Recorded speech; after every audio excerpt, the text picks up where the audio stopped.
Genus Bumbus, bumblebee, bumblebutts. They feast on nectar, nap in flowers, and are ruled by queens. They're also one of the only insects humans have collectively agreed are cute. Their fluffy butts and roundness endearing. They don't look like they should be able to fly, but they do. 4 or 5 together make up the weight of a single paperclip, yet they're heavy lifters in the ecosystem. But bumblebees inspired humans, finding ways into our stories, paintings, and poetry long before we understood their power.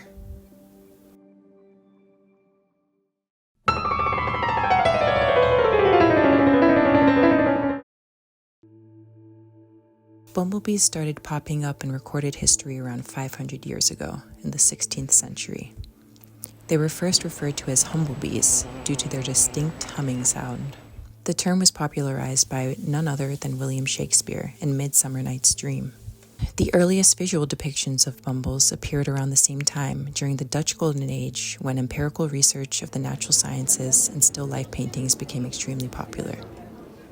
Many 17th century Dutch still life paintings feature insects, including bumblebees. Some insects, alongside flowers and rotting fruit, served as a reminder of the fleetingness of life and material wealth. It's claimed that because they forage tirelessly and collect nectar, that bumblebees represent the sweetness of life as well as industriousness. They became reoccurring symbols in these moral allegories. The irony is that the fruits and flowers these paintings are filled with only existed because of pollinators. Bumblebees had been creating the still life hundreds of years before humans even knew they were.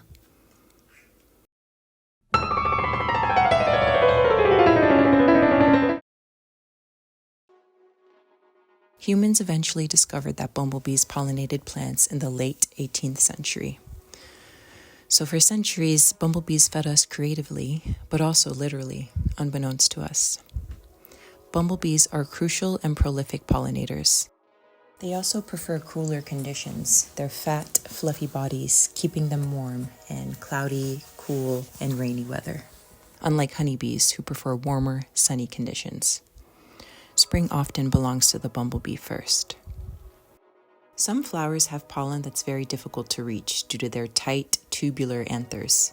Tomatoes, blueberries, and eggplant flowers are just a few examples. But bumblebees have found a way to release it.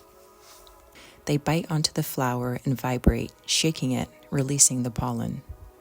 This is known as buzz pollination, a specialized type of pollinations that honeybees cannot perform.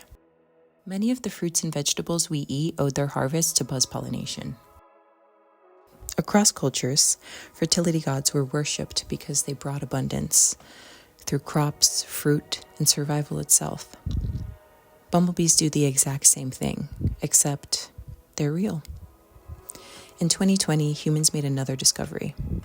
When pollen is scarce, bumblebees bite tiny holes into plant leaves, which triggers them to bloom up to 30 days early.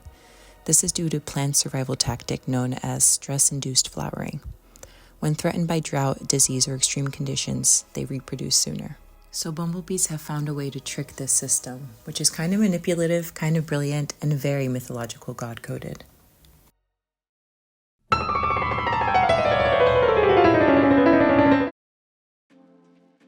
Across time and cultures, stories emerge of gods and goddesses descending into the underworld and returning with spring.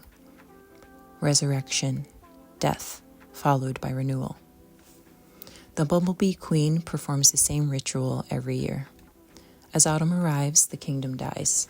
The workers, the drones, and the old queens all die when the temperatures start to drop. Only one generation survives, the new queens. After they mate, they hibernate, either in holes in the ground they dug themselves or in rotten logs, under moss, beneath stones, or whatever else they can find. During hibernation, the queen's metabolism slows to a near standstill. She doesn't eat, and she barely breathes. She lives off of fat reserves. Her body produces a compound called glycerol, a natural antifreeze, which prevents her from freezing to death. Once spring arrives and temperatures start to rise, she wakes up and vibrates her flight muscles until she's warm enough to fly. Once fully thawed, she feasts on nectar, regains her strength, and finds a space to build a new nest and start a new colony. Every spring begins with a single queen returning from the underworld.